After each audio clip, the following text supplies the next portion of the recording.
दोस्तों इस वीडियो में हम लोग बात करेंगे पराग पारिक फ्लेक्सी कैप में इनफ्लो बंद कर दिया गया है, एसआईपी भी बंद कर दिया गया और लमसम भी बंद कर दिया गया है। क्या है पूरी बात, सब कुछ हम लोग इस वीडियो में डिस्कस करेंगे, तो प्लीज वीडियो में बने रहिए एंड तक। अगर चैनल पे नहीं हो तो प्लीज मेरे चैनल को सब्सक्राइब कीजिएगा और वीडियो को लाइक कीजिएगा और कोई भी आपको इसके रिलेटेड कोई भी और क्वेरी होती है तो आप मुझे प्लीज कमेंट सेक्शन में पूछिएगा, मैं उसके लिए एक सेपरेट वीडियो बना दूंगा। तो दोस्तों 2 फरवरी 2022 से क्या हुआ है गाइस, जो पराग पारिक म्यूचुअल फंड है उसमें न्यू एसआईपी न्यू लमसम को बंद कर दिया गया है। तो अगर आपने 2 फरवरी से पहले तक अगर आपने बाय कर लिया है म्यूचुअल फंड पराग पारिक का, तो आपका पैसा तो इन्वेस्टेड रहेगा, लेकिन जो नए इन्वेस्टर है वो अभी नहीं कर पाएंगे। सो इसका पूरा मामला जो है, पिछले साल आरबीआई ने और सेबी ने एक रेगुलेशन लेके आया था कि जिसमें एक लिमिट सेट की गई है आरबीआई और सेबी के द्वारा कि जो भी म्यूचुअल फंड जो फॉरेन के कंट्रीज में इन्वेस्ट करते हैं तो उन सब के एयूएम को मिला के $7 बिलियन, ये एक लिमिट सेट की गई है। अगर इससे ऊपर अगर इन्वेस्टमेंट जाता है तो फिर सेबी इन पे कुछ नए रेगुलेशंस लेके आएगी और इनमें कुछ चेंजेस करेंगे। और दोस्तों ये लिमिट पर म्यूचुअल फंड का $1 बिलियन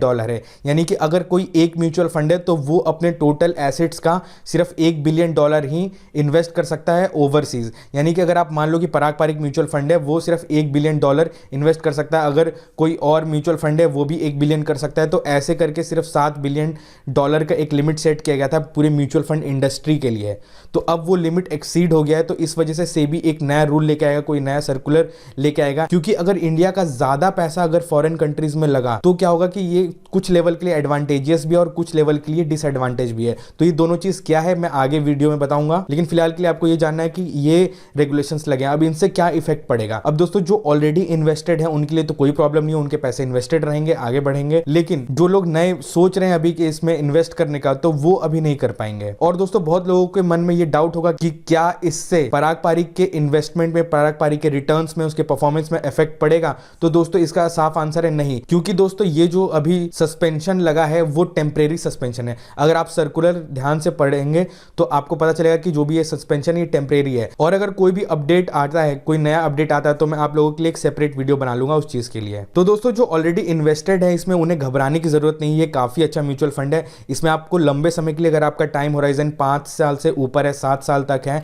या उससे ऊपर है, तो आप इसमें इन्वेस्ट किए हैं तो आपको कोई प्रॉब्लम नहीं आने वाला है। और जो लोग चाहते हैं अपने म्यूचुअल फंड को रिडीम करने का, तो वो भी रिडीम कर सकता है, उसमें कोई प्रॉब्लम नहीं होगी। अब जो इन्वेस्टर्स चाह रहे थे इसमें इन्वेस्ट करने के लिए पराग पारिक म्यूचुअल फंड में, और अब ये रिस्ट्रिक्शंस लग गए हैं, लेकिन ये रिस्ट्रिक्शन कब तक के लिए हैं, कितने दिनों के लिए, ये अभी क्लैरिफाई नहीं किया गया है। तो जब भी ऐसा कुछ अपडेट आता है तो मैं आप लोगों के लिए अपडेट कर दूंगा। अब दोस्तों मैं यहाँ पे कुछ प्रोज एंड कॉन्स डिस्कस करूंगा, क्योंकि जो आपका पैसा फॉरेन में इन्वेस्ट होता है तो इसके कुछ प्रोज भी हैं और कुछ कॉन्स भी हैं। तो पहले मैं आपको कुछ प्रोज बता देता हूं कि क्या है। जब भी आप फॉरेन के स्टॉक्स में इन्वेस्ट करते हो तो आप 2 तरीके से कमाते हो। नंबर 1, जब उस स्टॉक का प्राइस बढ़ता है तो आपकी अर्निंग होती है, आप कमाते हो। और नंबर 2, जब डॉलर का प्राइस बढ़ता है तो ऑटोमेटिकली आप अर्न करते हो, आप वो एज अ बोनस आपको मिल जाता है। सो ये 2 तरीका है जिस वजह से आप अर्न करते हो जब भी फॉरेन में आप इन्वेस्ट करते हो, और ये आपको हेल्प करता है अपने पोर्टफोलियो को बैलेंस करने में और डाइवर्सिफिकेशन में। और दोस्तों एक डिसएडवांटेज इसका ये भी है कि एक लिमिट तक आपको फॉरेन के स्टॉक्स में इन्वेस्ट करना होगा। अगर उस लिमिट से ज्यादा आपने कर दिया तो ये जो 2 बेनिफिट्स हैं ये आपकी नेगेटिव पॉइंट बन जाएगी और इस वजह से आपका पोर्टफोलियो गिर सकता है। इसलिए सपोज आपको एक परफेक्टली एलोकेशन करना होगा। सो यहाँ पे जो लिमिट दी गई थी सेबी के द्वारा वो $1 बिलियन थी। अब इस वजह से कुछ म्यूचुअल फंड में ये ऐसा हुआ कि फॉरेन में एक्सपोजर ज्यादा हो गया।